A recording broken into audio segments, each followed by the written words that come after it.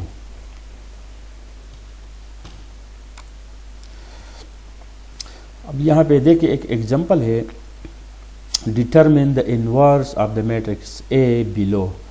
इसी मैट्रिक्स का इन्वर्स मालूम करना है। डियर स्टूडेंट, इसको आप गौर से देखें और सीखने की कोशिश करें। अब देखिए इसी मैट्रिक्स के लिए हम डिटरमिनेंट मालूम करते हैं तो डिटरमिनेंट ऑफ ए, इन दोनों प्रोडक्ट को हम पॉजिटिव लेंगे, इन दोनों प्रोडक्ट को हम नेगेटिव लेंगे और ये रिज़ल्ट हमें मिला -2। तो चूँकि यहाँ पे 0 नहीं आया, it means that this matrix is non singular matrix. ये जो मैट्रिक्स ए है ये नॉन सिंगुलर है क्योंकि इसका डिटरमिनेंट 0 नहीं है। अब इसी मैट्रिक्स का जो इन्वर्स है इसको हम इस तरह लिख सकते हैं या ए की जो एक्चुअल वैल्यू है हम ले सकते हैं और ये निशान इन्वर्स के लिए। अब इसी मैट्रिक्स का एडजॉइंट हम यहाँ पे लगाएंगे। एडजॉइंट मालूम करने के लिए हम क्या करेंगे, एडजॉइंट मालूम करने के लिए हम इन दोनों एलिमेंट्स को इंटरचेंज करेंगे और इन दोनों एलिमेंट्स के साइन को चेंज करेंगे और डिवाइडेड बाय डिटरमिनेंट, तो डिटरमिनेंट की वैल्यू -2 हम यहाँ लगाएंगे।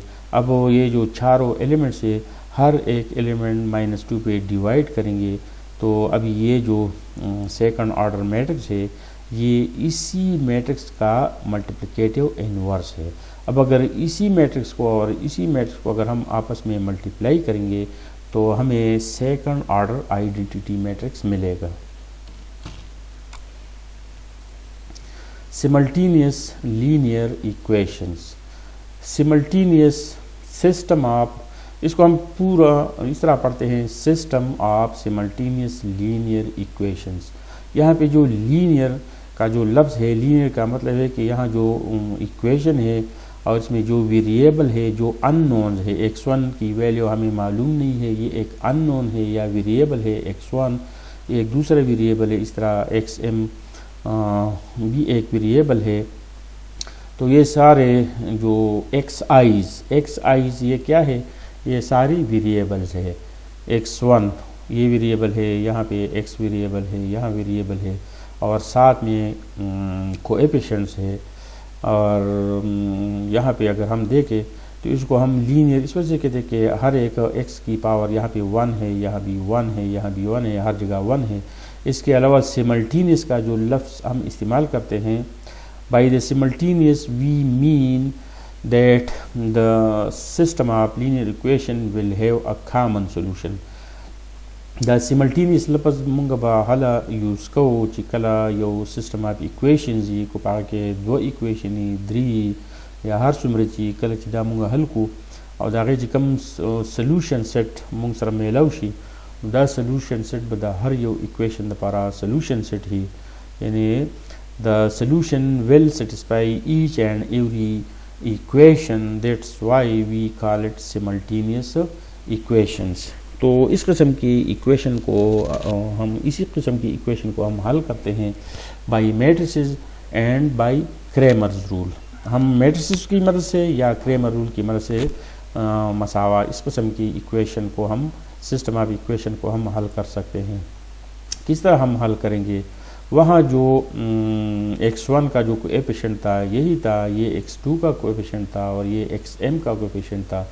तो सारे कोएफिशिएंट को हमने यहाँ पे लिखे, फर्स्ट इक्वेशन की कोएफिशिएंट यहाँ पे, सेकंड इक्वेशन की कोएफिशिएंट यहाँ पे और लास्ट इक्वेशन यहाँ पे। और वहाँ पे जो अननोन्स थे x1 थे, x2 थे, xm थे, तो उसको हमने एज अ कॉलम मैट्रिक्स की सूरत में लिखा और राइट साइड में जो कांस्टेंट थे उसको हमने एज अ कॉलम लिखा। अब वो इसी को हम ये कोएफिशिएंट मैट्रिक्स है और ये वैल्यू ऑफ द अननोन्स है और उसकी वैल्यू मालूम करना है, तो इससे हम एक इक्वेशन डेवलप करते हैं। नेक्स्ट स्लाइड पे अब देख ले, कोएफिशिएंट मैट्रिक्स को हम ए का नाम देते हैं, इसके साथ जो यहाँ पे कॉलम मैट्रिक्स था उसको हम एक्स का नाम देते हैं और is equal to equality sign से राइट साइड पे जो मैट्रिक्स था उसको हम बी का नाम देते हैं और इस तरह वो ये जो मसावात हमें देता है यही है A x is equal to B.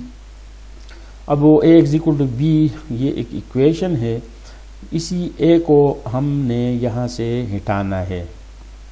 तो मैट्रिक्स में हम डिवीजन नहीं कर सकते हैं कि ए एक्स डिवाइड बाई ए, इस तरह हम नहीं लिख सकते। इसी इक्वेशन को हम ए पे डिवाइड नहीं कर सकते, हमने वैल्यू मालूम करना है एक्स का। इसी इक्वेशन से हमने एक्स का वैल्यू मालूम करना है। We can not divide this matrix equation by the matrix A. इसी ए को हमने यहाँ से ले जाना है, ख़त्म करना है, तो हम इसको डिवाइड नहीं कर सकते क्योंकि अलजबरा में अलजबरा फार मैट्रिक्स अलजबरा है। तो ए को ख़त्म करने के लिए हमें ए इनवर्स की ज़रूरत होगी। तो दोनों साइड पे हम ए इनवर्स का यूज़ करते हैं, यहाँ भी और यहाँ भी। अब ए इनवर्स ए क्या है, ए इनवर्स ए ये हमें देता है आई, तो यहाँ पे आई एक्स बनेगा और आई एक्स हमें देता है एक्स और ये अपनी जगह पे हम लेंगे। देख ले, मैं इसको रिपीट करता हूँ, ए x equal to B, A को ख़त्म करना है तो हम दोनों साइड में हम ये लेंगे। देख ले, ए इनवर्स हम यहाँ पे लगाएंगे और ए इनवर्स हम यहाँ पे लगाएंगे ताकि ये ए ख़त्म हो जाए। अब वो ए इनवर्स ए क्या है, ए इनवर्स ए यहाँ पे जो नज़र आ रहा है इसकी वैल्यू आइडेंटिटी होता है, क्योंकि ये आपस में इनवर्स है। तो ये आई यहाँ पे आ जाएगा, तो ये हमें देगा आई एक्स और आई एक्स हमें देगा एक्स। तो यहाँ पे जो ए एक्स है ये रिड्यूस होगा एक्स को और बी चेंज होगा एज ए इनवर्स बी। तो इसी से हमें ये इक्वेशन मिलेगा, यही A x equal to B. A x equal to B, A को ख़त्म करने के लिए हम डिवीजन का इस्तेमाल नहीं करेंगे, बल्कि हम ए इनवर्स का यूज़ करेंगे और इस तरह ये एक्स रह जाएगा और ये ए दूसरी साइड में हम लगाएंगे एज इनवर्स। तो डियर स्टूडेंट, इससे पहले जो स्लाइड था उसमें जो कैलकुलेशन थी तो आप उसको याद भी कर सकते हैं, लेकिन अगर आप किसी प्रॉब्लम को हल कर रहे हो तो यहाँ तक जब आप आ जाएंगे तो आप डायरेक्टली ये इक्वेशन लिख सकते हैं और इस तरह फिर ए इनवर्स मालूम करेंगे। बी की वैल्यू ऑलरेडी आपके पास है, तो ए इनवर्स की वैल्यू जब मालूम करेंगे यहाँ पे लगाएंगे, प्रोडक्ट मालूम करो, इस तरह एक्स की वैल्यू हमें मिलेगी। एक्स क्या है, वो जो कॉलम मैट्रिक्स था जिसमें अननोन x1 x2 वगैरह थे। Use matrices to solve the simultaneous equation below. Dear student, अभी ये जो सिस्टम ऑफ इक्वेशन है ये 9 के कोर्स में नहीं है। 9 के कोर्स में हमारे पास सिर्फ 2 इक्वेशन होते हैं और उसमें भी अननोन जो होते हैं वो सिर्फ x होता है और y होता है। तो इस किस्म के ये जो क्वेश्चन है ये 9 के स्टूडेंट्स के लिए नहीं, बल्कि ये हमारे जो BS के तलबा है उनके लिए हो सकती है, बल्कि उनके लिए भी सिर्फ वो 9th वाला जो सिस्टम ऑफ इक्वेशन है वो काफ़ी होगा। लेकिन चूँकि अभी स्लाइड में ये मौजूद है तो इसको हम पढ़ रहे हैं। अभी ये एक system of simultaneous linear equation है, तो इससे हम मैट्रिक्स इक्वेशन लिखेंगे। कोएफिशिएंट मैट्रिक्स को हम लेते हैं ए और x1 x2 x3 हम साथ में लेते हैं एज अ कॉलम मैट्रिक्स और -8 7 4 हम लेते हैं एज अ कॉलम मैट्रिक्स। तो इससे हमें ये मिलता है। अब वो ये a है, ये x है, ये b है। तो नेक्स्ट स्लाइड में हम ये लेते हैं। अब वो ये x जो है इसकी वैल्यू यहाँ पे है, a इनवर्स की वैल्यू यही है, b की वैल्यू यही है। अब इन दोनों को जब हम मल्टीप्लाई करेंगे तो हमें ये वैल्यू मिलती है। तो x1 की वैल्यू है 2, x2 की वैल्यू है -3, x3 की वैल्यू है 4। अब वो क्वेश्चन एराइज होता है कि ए इनवर्स हमने इसको किस तरह ये मालूम किया। तो ये हमारा जो फर्स्ट ईयर का कोर्स है उसमें हम कोफैक्टर की मदद से इसको हम मालूम करते हैं। तो अभी ये जो हमारे स्टूडेंट्स हैं BS ज़ूलॉजी के, उनके लिए ये नहीं है, क्योंकि अब वो उसी के लिए हमने इसी को एक्सप्लेन करना पड़ेगा और अभी इसी लेक्चर में हम इसको एक्सप्लेन नहीं कर सकते हैं। तो बस आप देख ले कि ए इनवर्स की जो वैल्यू है यही है और उसको हम एक ख़ास टेक्निक से मालूम करते हैं, क्योंकि ये टेक्निक उनको अभी तक हमने नहीं पढ़ा, लिहाजा आप इसको